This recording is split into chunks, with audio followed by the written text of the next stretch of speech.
Hello and welcome to another episode of Crop Roadshow. In this episode, we'll talk about three more Cattleyas. In this case, we'll talk about large flower Cattleya hybrids. The first one we'll talk about is Bao Bells. Bao Bells was first bred in 1945 and was a product of the breeding program of the British orchid company Black and Flory, who gave the name and registered it with the Royal Horticultural Society in 1945. It was named after the bells of St. Mary Le Bow, a church in the financial district of London. The funds obtained by selling Bao bells was used to repair the church after they were bombed in World War II. The repairing process continued up until the 1950s. The pedigree of Bao bells is quite simple. They crossbred an albino version of Cattleya gascaliana and an albino version of Cattleya mossiae to create Cattleyas and hay. This was then crossbred with Cattleya triani alba to create Cattleya Edith and Cattleya Suzanne Hay were then crossbred together to create Cattleya Bao bells. Initially, most of the Bao bell cultivars were triploid, meaning that they're sterile.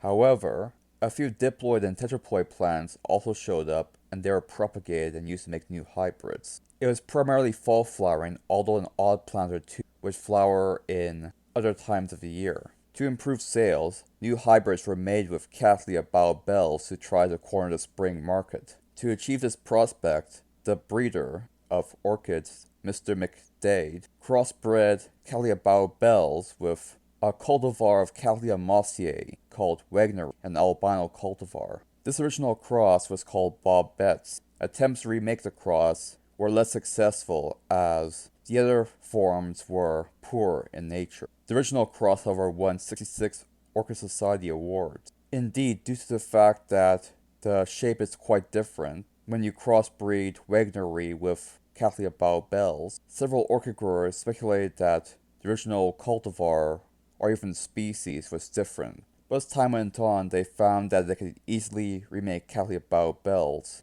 and moved on to greener pastures. And most tried to crossbreed Bao bells with other species and hybrids to create new variety of wide-flowered, large-flowered Cattleya. The results were Cattleya Princess bells, Cattleya Empress bells, Cattleya Angel bells, Cattleya Sleigh bells, Cattleya Laura bells, Cattleya Vesper bells, Cattleya Signal bells, Cattleya Tiffin bells, Cattleya Tri bells, Cattleya Gaston bells, BC Heaton bells, and Elt's Margaret bells. These hybrids would then dominate the genetics of all our white-flowered Cattleyas up until today.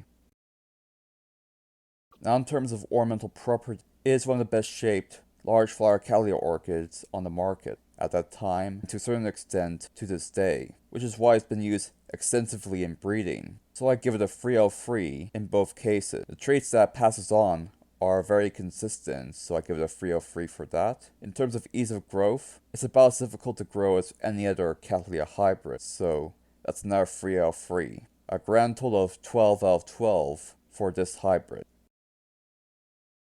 The next orchid on our hit list will be Cattleya Hardyana. Cattleya Hardyana is a natural crossbreed between Cattleya worcestevi and Cattleya dowiniana. Where these species overlap, crossbreeds between both happen. These were first collected in Colombia, in locations where these grow together. Its physical appearance was very similar to Cattleya worcestevi, but the flowers were, although lavender in color, had many characteristics of Cattleya dowiniana. These were brought over by George Hardy, the orchid breeder of the 1880s. Thanks to hybrid vigor, they are very vigorous and insect-free, and was far more resistant to rot than most of the other species, again due to the hybrid. Until the advent of artificial hybridization, Cattleya Hardyana could only be obtained from patches of wild stock formed from accidental crossbreed between various cultivars of this hybrid were also developed from collecting wild samples.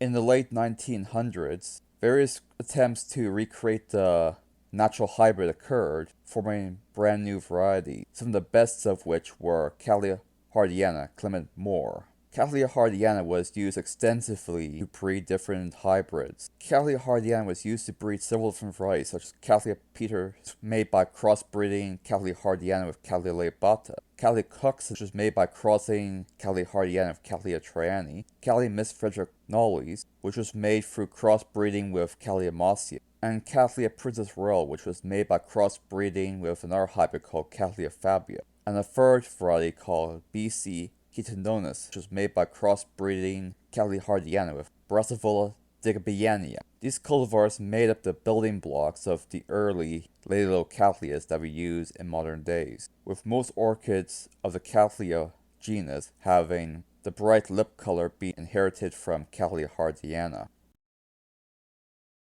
As you can see, its ornamental properties are quite nice, so I have to give it a 3 out of 3. From a breeding history standpoint and trait quality standpoint, I have to give them both 3 out of 3 for ease of growth. Considering that it's an F1 hybrid, it has more vigor than both species, and is able to be grown as a houseplant in certain situations. As such, I give it a 3 out of 3, for a total of 12 out of 12. The last orchid on our hit list is Cattleya triumphans. Cattleya dewiniana was a very important plant in history. However, it failed at one important prospect. It never produced yellow pigmented flowers in its hybrid progeny. However, in 1890, they found a hybrid between Cattleya rex and Cattleya dewiniana called Cattleya triumphans. Cattleya rex has always been a very elusive species, as they only live on 70-foot tall trees, making them hard to collect. However, these hybrids had the best of both worlds in terms of their traits. The hybrid was named Cattleya triumphans in 1904. Due to both species having yellow pigment, it became used extensively to breed yellow-flowered Cattleya, and being a primary hybrid, it had more vigor than either Cattleya dewiniana or Cattleya rex, and was not susceptible to winter rot. The flowers were also more plentiful and lasted longer. The orchid breeding program run by Black and Flory was alone in using Cattleya triumphans to make yellow hybrid, with most of the hybridizers using the Brazilian Cattleya, Cattleya xanthina, and Cattleya flava to breed two yellow varieties, which is funny considering how many back crosses you need to do in order to get rid of the small size, although they are very dominant in terms of their pigmentation. But Cattleya triumphans hybridizer could get good results in one generation. Most of the hybrids do not linger in this world as of right now, except for two, Cattleya King George and Cattleya Our Prince. From an ornamental property standpoint, I have to give it again a 3 out of 3. In terms of traits that passes on, the traits are quite good, able to pass on yellow flowers onto its offspring pretty darn easy, so I have to give it a 3 out of 3. For breeding history, due to the lack of interest in it during that time period, and the more limited cultivars remain in this world that have Cattleya triumphans in their pedigree, I have to give it a 2 out of 3. For ease of growth, I have to give it a 3 out of 3. For a total of 11 out of 3. I gave it ease of growth 3 out of 3 due to the fact that it's a hybrid, and as a result, they're much more durable than either of the parents. And that about covers everything. Thank you for watching.